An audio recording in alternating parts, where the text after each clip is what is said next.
There are many players arguing right now over whether Black Myth Wukong is in fact a Souls-like game depending on who is asked. The answer will vary. What no one can deny though is that there are just enough similarities between it and Dark Souls to satisfy certain cravings in a player. Difficult combat, unique customization, and an engaging world to explore, all of these are on offer from the game. Understanding where these similarities lie might even be a big help to some potential buyers when making the decision whether to get the game or not.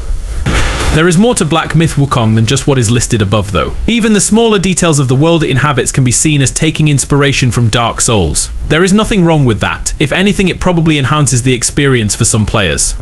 So, here are the ways Black Myth Wukong honors the standards set by Dark Souls.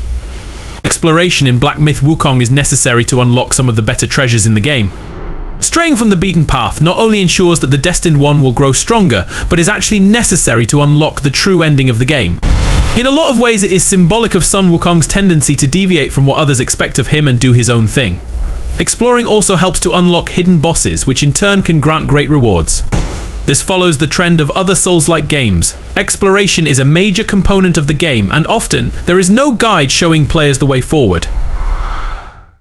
Truly observant players can discover hidden secrets, uncovering new lore, or finding hidden bosses that can enhance the game experience for players.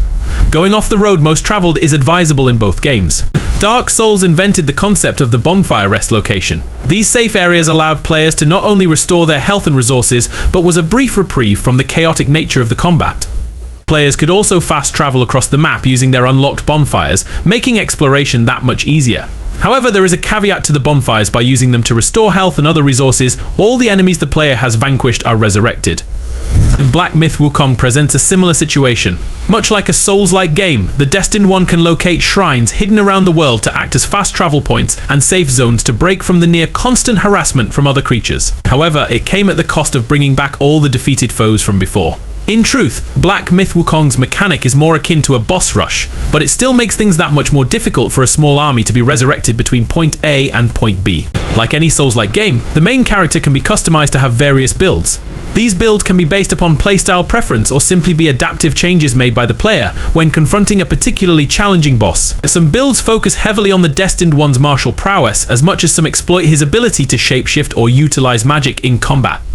Dark Souls shares a similar approach with different classes that can be built up to be used however the player wishes.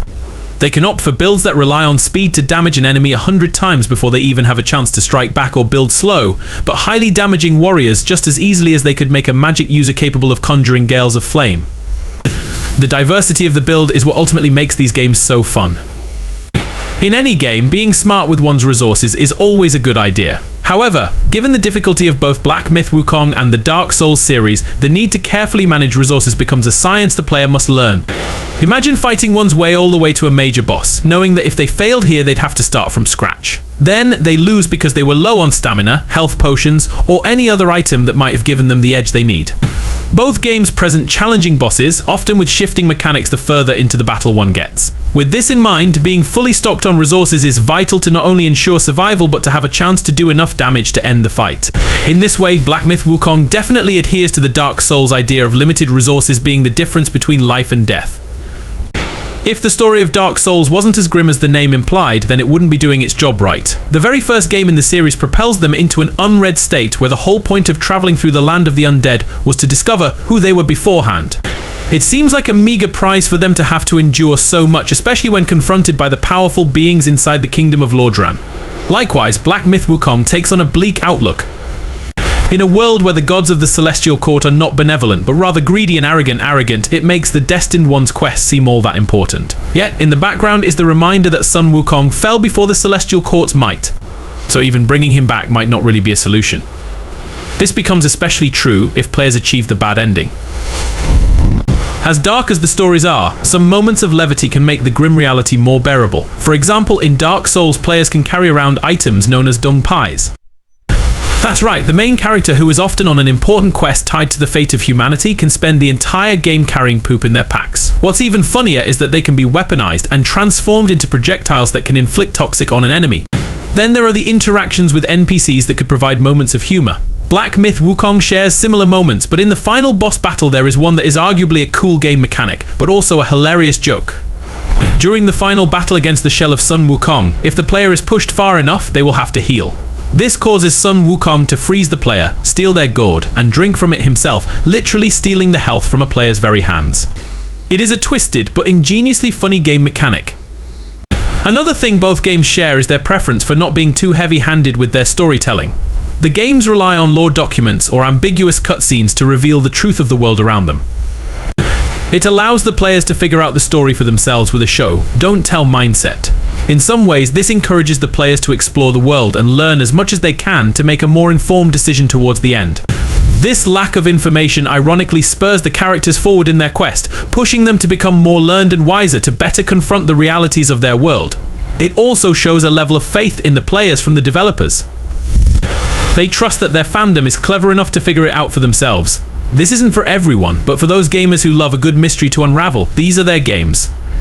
The lack of overt storytelling then leads to the surprising revelation that despite there not being a large number of cutscenes to explain things, there is a vast hoard of knowledge to dive into about both worlds. Players have been known to spend hours sorting through the information they gather across the game, making a timeline, developing theories, in some cases creating extended video essays to elaborate to those who could not gather all the information they did. The rich world building of both serves to make the story more nuanced, adding depth to character choices or a new layer of horror to the things that went horribly wrong. For example, in Black Myth Wukong, players learn more about how corrupt and manipulative the Celestial Court is, making them and the Destined One question whether serving them is the best route forward.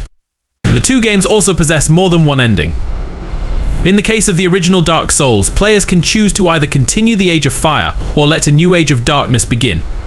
Based on what they learned about the world, either choice could seem reasonable to the player. Likewise, Black Myth Wukong's true ending can only be achieved by exploring the world to better understand Sun Wukong's plan.